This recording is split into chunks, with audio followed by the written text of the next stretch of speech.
sabe o que é isso, pessoal? Vai virar uma remada de cavalinho. Me aguardem, viu? Ó,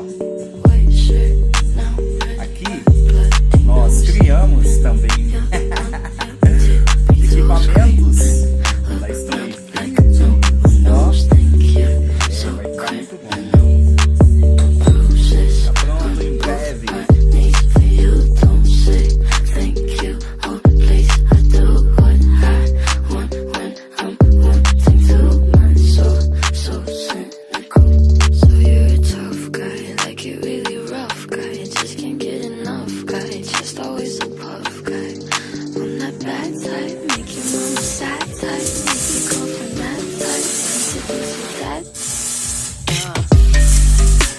Vocês querem ver de pertinho, né? Essa solda eu vou mostrar pra vocês, então. Vem comigo.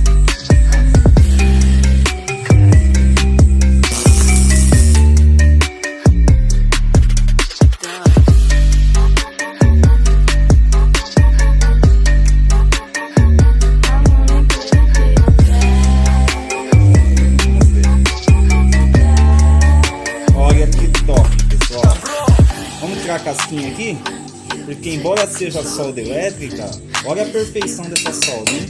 Ó, ó.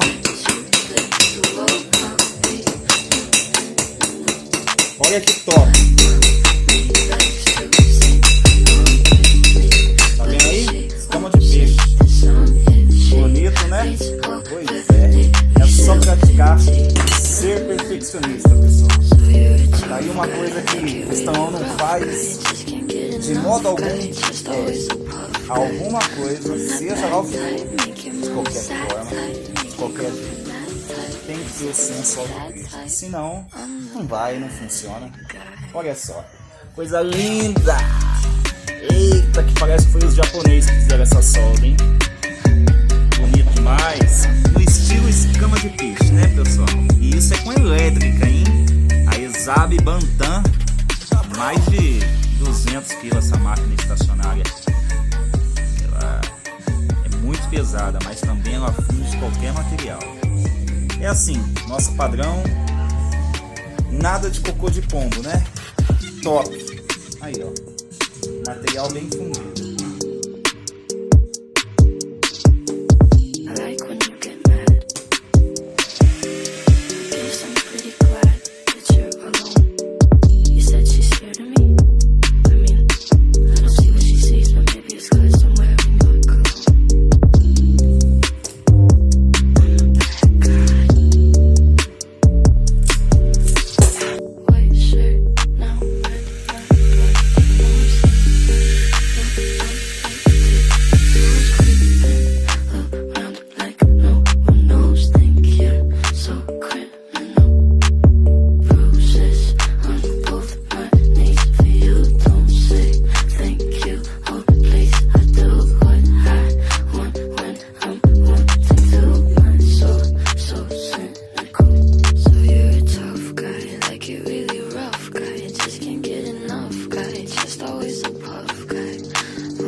I'm the bad